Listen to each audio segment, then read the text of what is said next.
Four-way podcast, man. Yo. We're four-way podcast. Yo, man. You already know it's Flizzy 317 of the Four-Way Podcast. Hey, if the scenery looks familiar, it's because it is, man. We back outside. We're here at Bicentennial Park. I'm with my guy, man.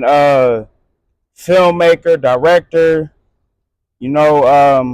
philanthropist, guy who wants to, better the people, my boy John Harris right here, man. Native turned actor and director has a new documentary, and he's showcasing it with a private viewing downtown. The Indiana Commission of the Social Status of Black Males Conference is showing this piece. And tonight, our Karen Campbell sits down with John Harris to talk about his latest film, Missing Pieces 2. Missing Pieces 2, a film by Indianapolis native John D. Harris. Our young men need to be led. We need fathers to stay in the house. Stories of black men, young and old, and the impact fathers and mentors can have on their lives. I just want people to get a clear picture of just men and what we go through. Because what's up, How you doing, man? How you doing? I appreciate coming downtown, man, coming to sit with me, man. I really appreciate this. Oh no, the pleasure's all mine, man. Definitely. So, I've known this guy for a while now, and it wasn't until recently, like, cause you keep a lot of things you do, you keep that to the side, especially, we met when I was working, I was bartending and stuff. So of course, just coming in there telling everybody, hey, I'm this, that. Right. But man, the other night we got to sit down and you explained to me like, yo, like, I got a film, like, I'm a film director, and I'm like, oh shit, like, that blew me away immediately. I was like, yo, we got to sit down, man. You got to tell me about this. I want to hear about it. And you showed me a short, for a documentary you did about Black fatherhood, Missing Pieces. And so it's Missing Pieces 2. So is that a part 2 of a? No, actually, it's just an addition. So my editor, who's also my executive producer, shout out to my boy Tony Lamont. Definitely shout him out. Yeah, so he decided to make it a part 2. So and it's just because for cosmetic purposes. That's all. Yeah. Okay. That's just to make people think. It definitely it gets the mind wondering. So when coming up with the so is this your first take at film directing, or is this? No, actually, yeah. So Missing Pieces is my first film. The crazy thing is I was here, I was out in LA, so I came to celebrity basketball game one year, which is set up by my brother, Amp Harris. And so I would come in and, and help out, do whatever. If he needed some people, we had a strong, his network is bigger than mine. So, but, people know people. Yeah. And so we, I just remember coming in town and, having a sit down with a cat, well-known actor friend of mine. Shout out my man Clifton Powell, real cool cat. So we was just sitting down I think we were here. I don't know how long this has been up. Banker's Life has been up, but I don't know if we were here or if we were at, I don't know, we were here somewhere. You was in the city. Yeah, and but we were downtown, and so we were sitting there, man. We were just talking, and had this really deep conversation about divorce, marriage, and divorce. Come to find out, I think he went through his divorce before I went through mine, or vice versa, or we were going at the same time. But it's like you guys were able to connect on that. It's like, oh shit, like you understand this, because like, especially for situations like that, me being as young as I am, I have yet to be even married. But I can imagine, like, when you're going through, a situation like that, it's best to talk to somebody who's either going through it or who has gone through it, just for, just for a voice of reason in certain situations. Oh, no, absolutely, man. It was funny is because we were talking about how much we both spent. And his number was way more astronomical than mine, And so we sitting there, and then God drops this epiphany in my head, and And it was like, he said, do a film about single fatherhood. So I'm sitting there and I'm like, yo, okay. So I get back to LA, and about a week after I got back, I started turning the wheel. The wheel started turning. Go over to one of the community colleges in LA. I think either Steven Spielberg went there or George Lucas, one of them two, because it was either, there are two JUCOs, Santa Monica College and LACC. Both of them have really great film departments. So I went over to LACC, and I never been on campus, man. And it was crazy. So I get on campus, and I didn't know where I was going. To go to admissions, they tell me where the film department is. So I go get over there. Nobody's in there. I see some cats in an auditorium building a set. And the next thing I know, I knock on the dean's door. Nobody answers. And I was like, I'm about to say, so about how long ago was this when you just said, fuck, you just went up there, just try to... It was back in, had to be 2011, somewhere around 2011. Okay, so okay. It took me, to complete the film, it took me about 13 years. All right, so Mississippi, it wasn't just like some fly by night. Like this was something, you really just put some time and effort into and wanted to make sure you got it right. Absolutely, yeah. No, that's the thing. For me, being a first-time filmmaker, yeah, it takes time, because I had, I didn't know anybody. That I didn't have a crew, a production crew. So you was the production crew, you feel me? Yes and no. So that's where I was going to. When I knocked on the dean's door, he didn't answer the first time. So I sat around, walked, and then I hit it again. He opens the door. And the thing that blew me away about it was, he opens the door, I introduced myself. I said, hey, I'm a filmmaker. Can I put a flyer up on your board? I'm looking for a production crew, like that. And he said, let me see your flyer. He takes the flyer and tells me, you mind if I use my contacts for you? Oh, so he immediately was like, hey, I got some people that would be good for you. Like, absolutely. Don't even got to worry about hanging this up, man. Yeah, I still put it up. But yeah, so he literally just opened his door. Matter of fact, it was just, everything was just so organic. And I think it was just divine intervention. Like, I'm a man of faith, first and foremost. And it was just like, everything definitely happens for a reason, man. Like, out of all, you feel me, the places you could have been in the world, you was right there at his door, looking for that type of opportunity. And for him to, like, have the contacts in the network, it's like immediately, and he could have been, oh, yeah, you can go hang it up. Yeah. But he's like, nah, I want to add to this, Yeah, no, absolutely. And it just took off. Everything just took off. Even when it came to the gentleman that I interviewed, it was, hey, I called a couple of people. Oh man, you got to interview my guy. Another guy, you got to interview my man. You got to interview this person, that person. And so that's how it took off, man. And man, that's a dope ass story. Cause it's just stuff like that. Like it's just natural. Like you wasn't chasing nothing. It was like this idea you had in your head, and you was like, I want to do this, and you just allowed the ball. It's a snowball. You start. It's very small first, but after you get rolling, you got a massive snowball in your hands. Yeah. No, absolutely, man. Loved it. So when creating this, like, what were some topics? Because I know you touch a lot on different programs like the Boys to Men, and I want to say, I know there was what is the other one? I'm tripping because I watched the short and I was looking at people's like the organization stuff.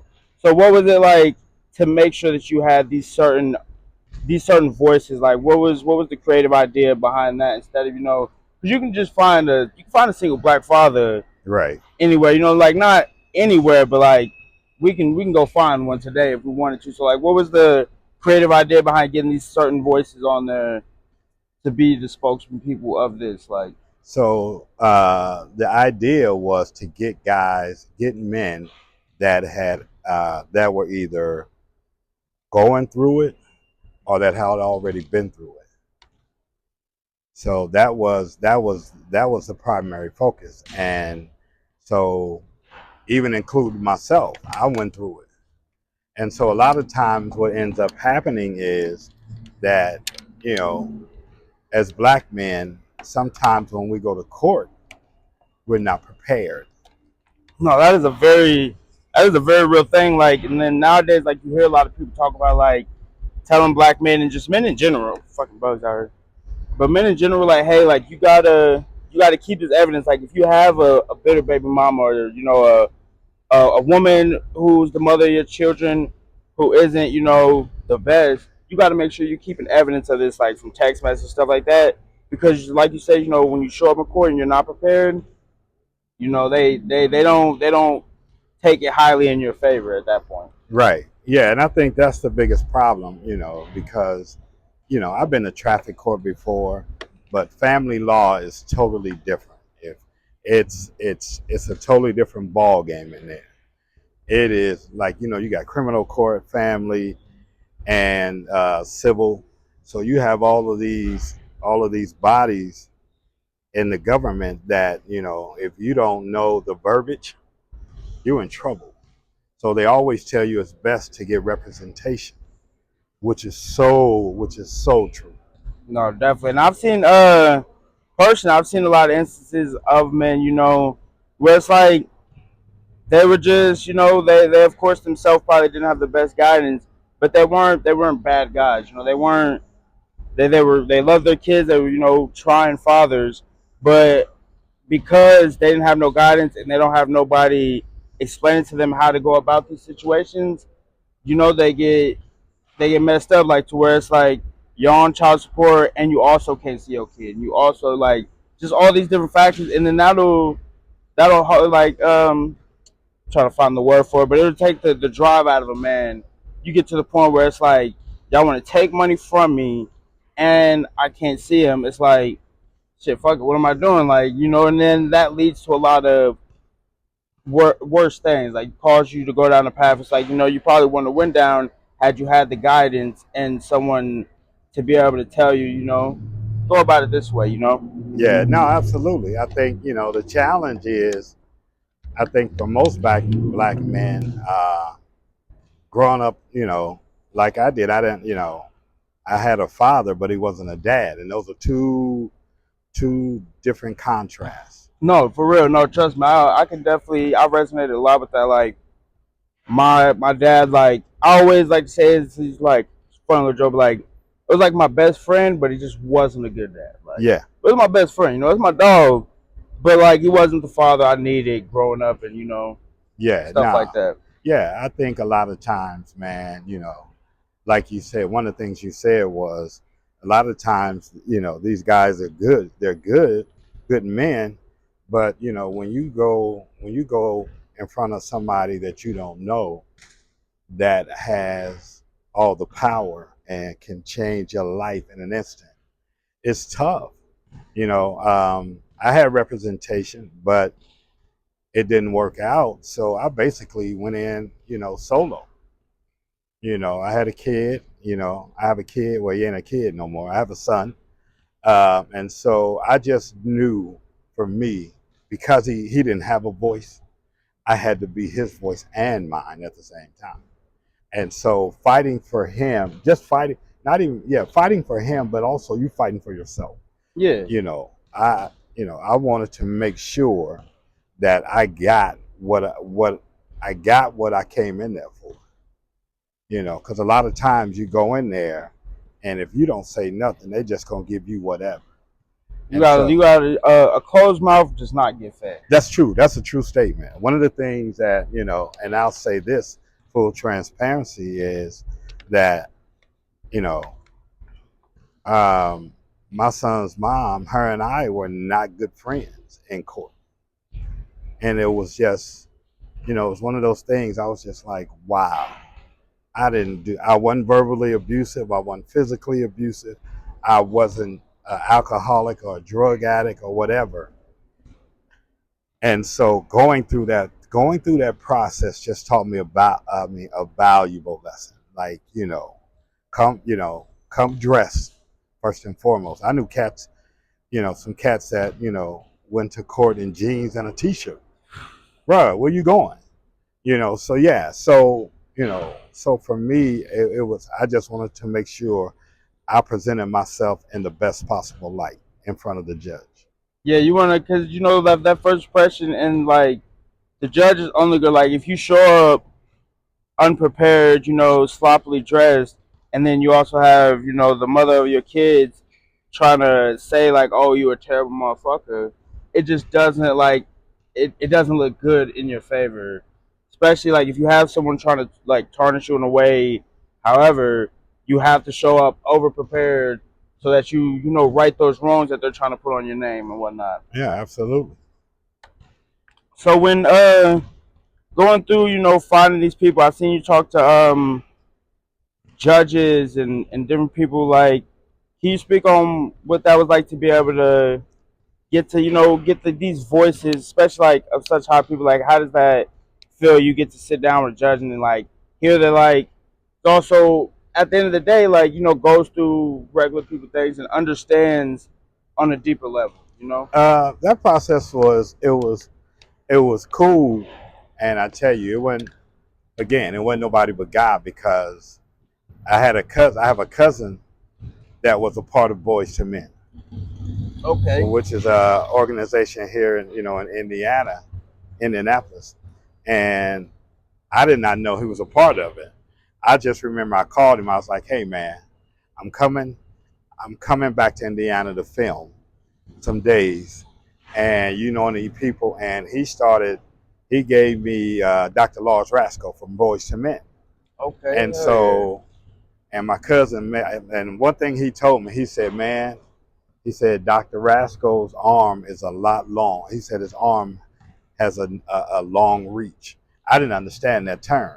But then when I started getting the judge, like, he connected me with the judge. So I'm like, okay, got a judge. He connected me with another brother that has an organization called Next Gen Racers. They teach black kids how to drive race cars on a professional level. That is dope as hell. That's not something that's prevalent in the black community at all. Yeah, like, I know, right? And so I'm meeting these people, and it was just, you have those moments, those aha moments. You're like, yo, I got this. Yeah. And so it was one of those things where, you build those networks, and I always tell people, one of the things I tell people is, when you building your networks, network, make sure that you stay as authentic as possible, because these are people who you might need later on down the line in your life. And sometimes you end up forming these great friendships out of that, man. Like, Dr. Lars Rasko, still a good friend of mine, an amazing cat. So you're saying like, so I don't want to cut you off, but you're keeping in touch with these people to this day? Like, to this day, yeah. I love that, man. Because that's definitely something like you said, like, networking, like, staying authentic, like, that's something that's like, it's serious, because when you need people, and you gotta remain like yourself, because you don't want to show somebody a certain side of you that you can't upkeep. Right. Because then, when they come around and you need them again, it's like, man, like, you're not even the dude I met. Like, I don't even know who you is. I don't know what you're doing right now. Like, nah, that's dope. And I love to hear that, you're still keeping in touch with these people after this film. Yeah, no, absolutely. Absolutely, man. It's imperative, man, that, because people don't understand, when you're networking with people, what it does is it allows you to get indoors that you never thought you would be able to get into. Yeah, your name gets spoken in rooms you're not in, and you probably wouldn't have been in, Yeah. Like, I got this phrase that I always tell people. I said, the phrase is, don't let me hear you coming before you get here. In other words, I don't want to hear the negative stuff about you. I want to be able to meet you at face value, and yes. That is dope. I ain't gonna lie. It took me a little second. I'm like, okay, don't let me hear, like, yeah. I love that. Yeah, don't let me hear you coming before you get here. Because if I hear you coming, 9 times out of 10, I got a preconceived notion, and now it's putting thoughts in my head. Like, for instance, let's say, we sitting here and I tell you like, oh, I got a buddy coming up, you know, he a little wild, whatever. The minute you meet him, he probably really a chill dude. But the minute you meet him, you already waiting for him to do some wild stuff. You like, it Exactly. puts you. That is, I love that. I love that. So Yeah. you have to, you know, allow yourself to be who you are, but like allow it to be genuine and authentic, so that people don't try to, you know. Yeah. No, absolutely. Again, absolutely. You know, one of the biggest things for me is having character. You know, and a lot of times, I can't say for every man. You know, I always talk when I never talk in the third person. I always talk about myself. One of the things that I made sure was I was a man of character and integrity. And so if I say I'm gonna do something, I'm gonna do it. And if I can't do it, I'm gonna tell you I can't do it. Like when you told me you wanted me, we talked about getting together and doing the podcast. I was like, I'm in. No, literally, right then and there, we were sitting there, and then as soon as you told me, I was like, man, like, you know, because you had said, like, at first, you was like, you know, I could, like, you know, what's been done for you. You were saying, like, yo, I get you some people on there. And I was like, shit, we could definitely sit down. You was like, shit, yeah, we could sit down. Yeah. And then text you, you know, a couple days to confirm. He was like, yep, I'm down. You know, we set up a place, you know, time. She called you up this morning. I called bright and early. You was like, we still down. We on. You feel me? Did. Yeah, you did. absolutely, man. Yeah. And I want to reiterate, you know, I definitely appreciate, you know, because for me, taking some time out of your day to be able to sit down with me and allow me to ask you some questions, that's, you know, that's it for me. Like, that's what it's about, you know. But at the end of the day, like, whether the platform goes anywhere, whether this goes anywhere, to be able to have sitting down with these people, you know, great people like you and all the people I've interviewed, that's what I was in it for. Right. You know, I was in it for, you know, the different stories and to put these stories out there. But, like, also for me, like, it's pointless to just sit there and talk with somebody and not allow that story to be broadcasted to the world, you know? No, absolutely. So I definitely appreciate that. One thing I wanted to touch on is, like, so with this, what do you want the reaction to be, like, especially among, like, single fathers and, you know, black men in general? What is the reaction? What do you want people to grasp from it or say about it or think about it? Great question. One of the things that, you know, I want people to walk away knowing that is, regardless to what, you know, the media says about black men, there are some really excellent fathers out there. You know, they might not have, you know, everything together at that moment. However, they're still intact. And what do I mean by that is that they still out there working a 9 to 5 or doing whatever they have to do for their kids. Because a lot of times, you know, and I think you touched on this in the beginning, you know, when you go to court, you know, and you got to pay child support, well, the court takes 25% of your pay. You know, that's 25% of what you already was out. And so now you got, instead of having this amount of money, you got to budget like for this. Yeah, literally. You literally have to budget your life, not the entire thing, but you know, you got to budget around how much, once I pay this, how much do I have left to live off of? You know, and so I think that's the challenge. One of the challenges in our community is that, and before, I don't want to get too, but like, I've seen, you know, people not want to work, or like it leads you, like we speak about, it leads you down a different path, because like now it's like, man, I'm tired of them taking all this damn money from me. I'm gonna go do something that they can't tax and that they can't, you know, put their hands in, and you know that causes other problems. But yeah, definitely keep going. Yeah. So like I said, you want to work around that budget and whatever you have left. And to answer that question is, yeah, but you know, don't let you going down a dark hole or down down that street or that road that's in your life where it takes you in a different direction. Because you can always go get a second job. You could always go do this. If you know how to hustle or whatever, hustle legitimately, you can always sell t-shirts on the corner, bottles of water. So there are ways to make money without having to go down that path. I think a lot of times is as you know, we emulate what we see. Definitely. No, that's huge. Like, that's a major thing. So if I see somebody, on the, driving a nice car in my neighborhood, and he's got a lot of money all the time, of course you're gonna gravitate to that. Because I want that. I want exactly what he has, so I'm about to try to figure out what does he do to get it. And that's, Exactly. and that's super prevalent, and and that's why I love the documentary, because it's like, it definitely speaks on like the lack of the fatherhood and how that causes a lot of these things, especially like in the black community. Like, that's, like they speak on it in movies all the time. Like, why are, kids joining gangs? It's usually because you don't have men in the house with you, so you gotta like go Right. outside to find that brotherhood, or it's usually not even a father figure. That's honestly out the window nowadays. You're just finding a brotherhood. You just want a bunch of guys.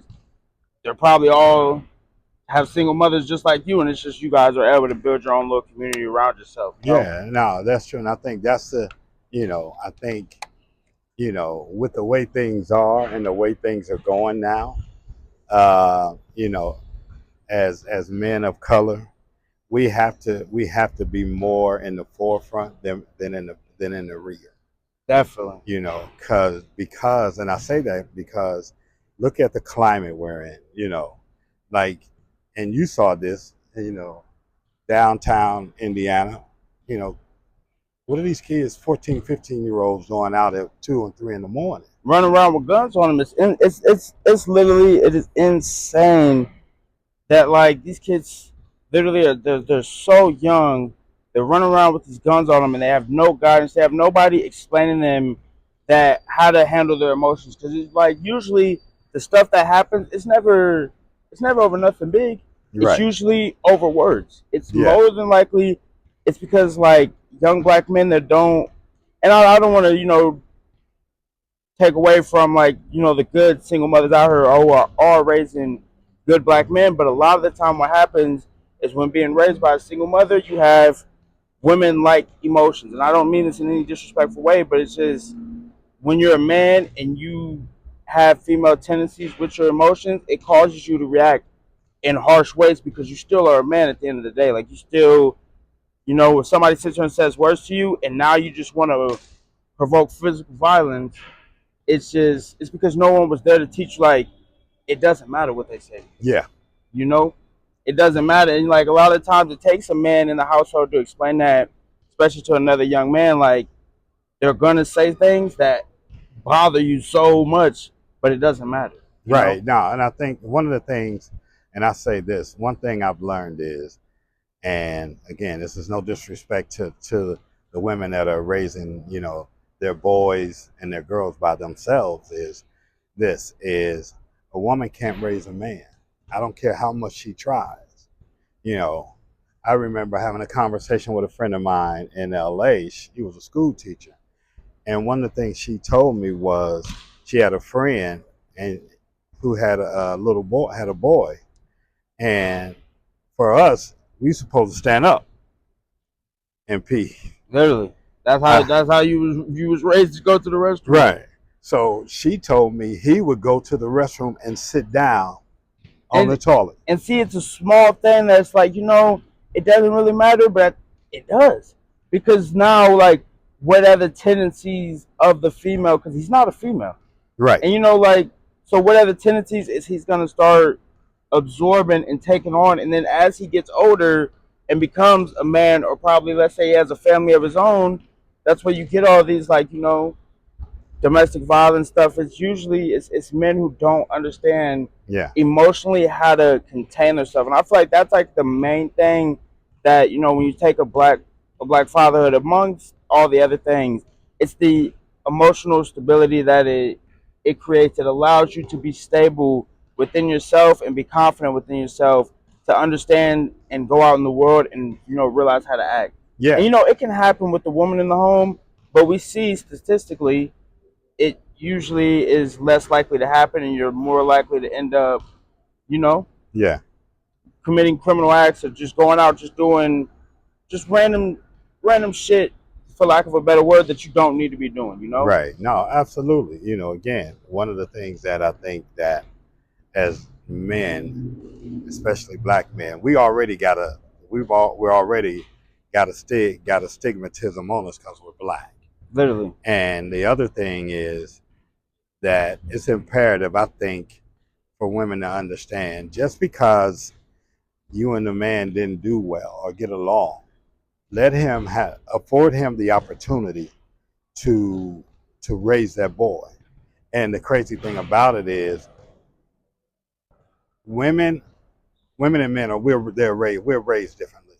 Yeah, literally, naturally. Like, I Yeah. coddle my niece a lot more. Like, I don't have kids. I coddle my niece a lot more than I would my nephew. And like, I'm not saying like, like they still need to be coddled, but there's more room for roughhousing. There's more room. Like when you're a guy growing up, there's just and like a lot of that stuff. There are certain bad like stuff. With growing up like that, but it's more natural to be physical and to joke around and like just stuff like that. Whereas like for girls growing up, it's just a lot different. Like I was raised like I can't put my hand on my sister. My sisters are older than me, mind you, but I can punch on my brother all I want. Like we can can go at it, So like and stuff like that is just already like if it sets a precedent in your head, like when you're being able to be raised like that.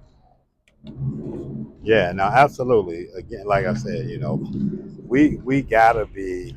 I think a lot of times is, especially the younger generation, they're more reactive. Very. So how do we change that narrative so that they don't become, every time they hear something bad said about them, they react. So how do we change that narrative? And I think one of the biggest things, like, we got to keep our kids active, but in positive ways. And a lot of times when I was telling some women about the black race car thing, they were like, "Are you serious?" I was like, "Yeah, this is in your back door."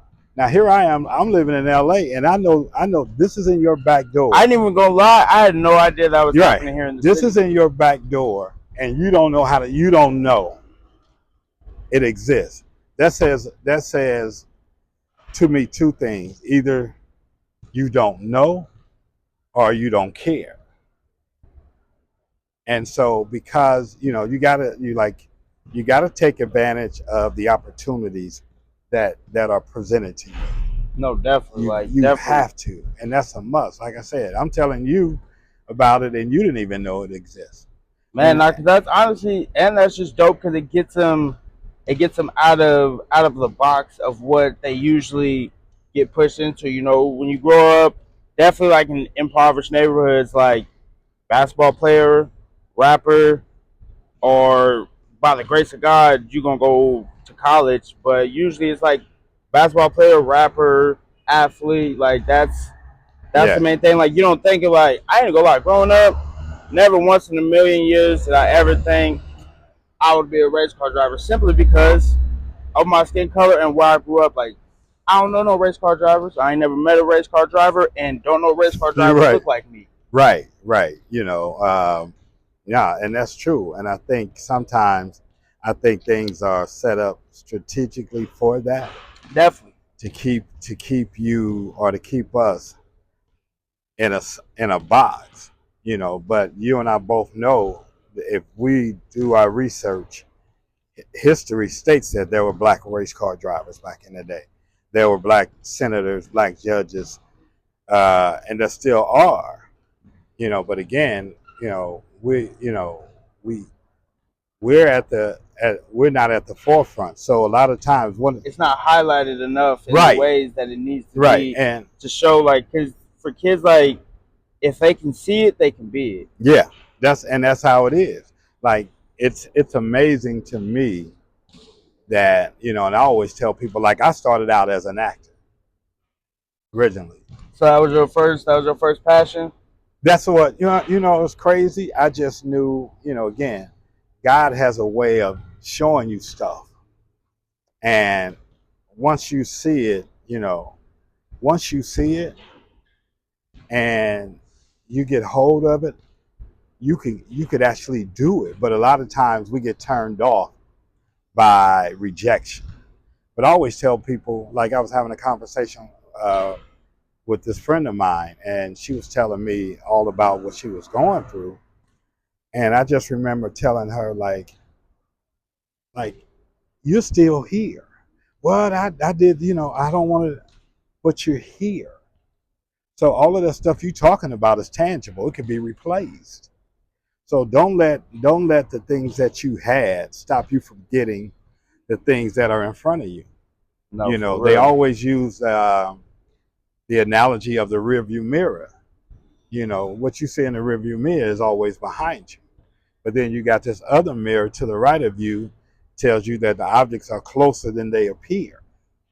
But the big thing about it is the windshield in the front it's bigger than the is bigger than all of that. The windshield in the front is definitely bigger than the rearview mirror.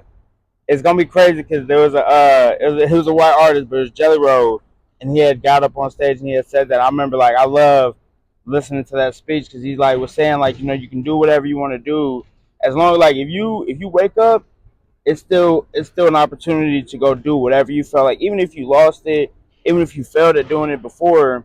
As long as you wake up and your fingers and toes are moving, you still have an opportunity to go do whatever it is that you want to do. There's never no stopping point at goals. Like, there's never no end date on goals. Yeah. Until you're no longer here. That's the end date, Yeah. But man, so coming up in the future, man, what's some stuff that you wanna get into, you wanna do? Do you see yourself, making another one? Is there gonna be a part 3, or like where do you see yourself taking this? Well, right now, we're trying to pitch it. Yeah, no, yeah. I was about to say, let's definitely get into that thing. Yeah, so we're trying to pitch it. I sent it to a couple of people back in LA, and I'm waiting on some responses. The other thing is that we're actually shooting another film. We shot the first portion of it the earlier part of the summer. Okay. So we're going to come back and start. We start in about 2 weeks on this other documentary we're doing. And can you speak much on this, like what it's about? Or? Yeah, no, absolutely. The documentary is on Black women's health.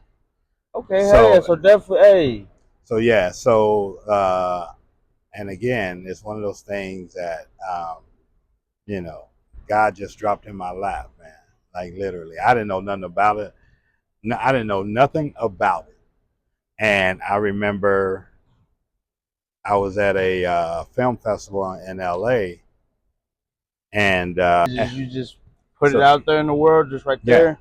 And so I'm out, I'm doing my research, and there was a lady in the audience. She was a nurse, and she literally told me, she says, "I can't wait to see the film about Black women." And so there's a disease called preeclampsia, and so preeclampsia deals with the birth of a child, and so the state of Indiana has the 3rd highest mortality rate. Oh shit. Yeah, and so what that's so that speaks volumes already to me. Why are they Why are they the 3rd? Why is that number so high? They used to be number 1 back in the 90s. So it came about like that, and so I started doing my research, and I did not know that it spirals from it spirals to high blood pressure. What is it? The other one, preeclampsia, toxemia. It goes through a different, like, it's like a branch. It's like a tree. Just so branches off. One thing causes this to happen. Yeah, that is crazy. And then so that is there's a cure for the weight. Here's the crazy thing is that there's an organization in Melbourne, Florida that actually deals solely with this issue. As a matter of fact, I reached out to them because I wanted to interview somebody on their staff. And so, yeah, the thing of it is something in the woman's placenta that causes a problem. So a lot of it is stress related, stress, high blood pressure, what we eat, what women eat. you know, it you know, because a woman's body goes through so much. Yeah, literally. And so, yeah, so in my research, like I was saying, I found out that, you know, that it's either in the case of childbirth. I was about to say, I'll definitely make sure I cut it down. That's the only bad thing about being outside for the interviews. Yeah. So in the case of childbirth, there's only two options. When the woman has been diagnosed with preeclampsia, she either she's gonna die or the child is gonna die. So it's literally, it just has to, damn, that's. Yeah, and so a lot of times, you know, after talking to some people, like I got a friend here, his wife had it, and they gave him 20 minutes to get from downtown St. Vincent. And he tells me the story. He said, man, they gave me 20 minutes to get there to make a decision. So you have to make a split decision in that amount of time or whatever time frame they give you. And the other thing is that they said, you know, the state of Indiana, you know, the March of Dimes did an op-ed on Indiana and said that if you have a child in the state of Indiana, your child is 6 times more likely to die at childbirth. Insane, man. Nah, so definitely, I wanna get in on some of that, like at least be able to come and see some of the shooting, because I want to get in some more of that. Not a problem. That is definitely crazy, and I had no idea. Cause I know childbirth is crazy. Like I said, man, I don't got no kids. I don't got no wife. Oh yeah, no. I mean, it's just crazy because, you know, one of the things in doing my research, I found out that the Indiana has deserts, so there are no clinics in certain areas. Now, I don't know if that's strategically done or not. I don't have an answer for you for that. However, just look at the surroundings. You can go to places like Carmel, or even on the northeast side, you got hospitals, clinics everywhere. But you go to certain areas, certain low income areas, there's nothing there. So you go out east, man, you probably got one clinic for the whole out east, when there's like full-fledged hospitals and clinics all through like Greenwood, and like you said, you know, the Carmel area. Like, we can definitely speculate as to why. You know, there's no, of course, definitive reason as to why, but definitely people. I hope that most people understand, like, certain stuff like that. Like, especially, I remember growing up, I didn't even realize, like, living in food deserts. I had friends where it's like learning what like a food desert. So I can like imagine like same as like a clinic desert, but like a food desert, literally finding out that like a Family Dollar doesn't count as like sustainable food. Like, there's no natural, there's no veggies there, there's no none of that. So like, if all you got is a Family Dollar, a McDonald's, and a gas station near your house, you're predisposed for a lot of things, and your health is like, it's automatically lowered. Yeah, automatically, like your longevity of life is automatically lowered because the hands that be didn't want to allow fresh veggies and fresh food and natural food to be in your neighborhood and stuff. Right. No, I think it's imperative that as people of color, you know, my mom she grew up in Mississippi, so they grew their own vegetables. You know, they grew their own vegetables. They had their own cows, did their, you know, pigs, chickens, and everything else. Lived off the land, like, you know. And I think sometimes, you know, and this is just my belief, I think we should go back to that way. A lot of people, they become comfortable with the way it is. Like, most people, they'll speak on it and be like, oh, like, you know, that's such great to like live off the land. But most people don't want to go put that work in. Most people don't want to go get up in the ground and wait for the plants to grow out, and, you know, and that's like, that's you know, that's a fault on society itself, because we've allowed ourselves to get this state of like comfortability where it's like, nowadays, especially now with the way technology is, you can live in your nice high-rise apartment, you can have anything in the world delivered to your house, you technically never really have to leave your home. Right. So to take that person from that to go in to try to plant some stuff in the ground and it's a push. But like there are definitely people, you know, like yourself and like many others out there. Like I've seen on TikTok, there's a lot of people who literally give up regular life, like city life, and they go try to move out to the wilderness just cause like You're right. they've seen how, you know, the world has gotten, you know. No, absolutely. I mean, but again, it's one of those things where if you wanna live a healthy life, and Malcolm X put it best, by any means necessary. So the ball is in your court. You have you have choices. Yeah, no, every day you got choices. Yeah, and so if you choose to go grow a garden, it takes time. But the great thing about it is you'll reap the harvest if you sow the right way. No, literally, it's all about like a lot of the kids say like you gotta lock in, like and sometimes you just gotta lock in, you know. Yeah. I definitely, man. I just want to say I definitely appreciate you coming to sit down with me. We're definitely gonna have to continue this one, man. We're gonna get a part 2 to this one for sure, Absolutely, man. I look forward to it. Absolutely. Hey, yo, man, it's my boy. Go ahead and let them know who's out here with us. John Harris. John Harris in the building, man. And then it's your boy Flizzy317, man. It's 4-Way Podcast. Before we step off, anybody you want to shout out, man? Anybody you want to say something to? It's so many people I want to shout out. Shout out to my friend Sarita.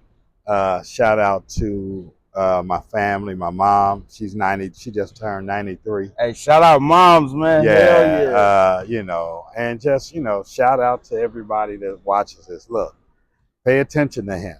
He's gonna go places. Hey, you heard it here first, man. He's going places, so stick close. Hey, don't come when he gets to the top. Go through the process with him. People like results. They don't want to go through the process. Go through the process. Some people don't want to come to practice, man. They only want to come to the game, man. I appreciate you, bro.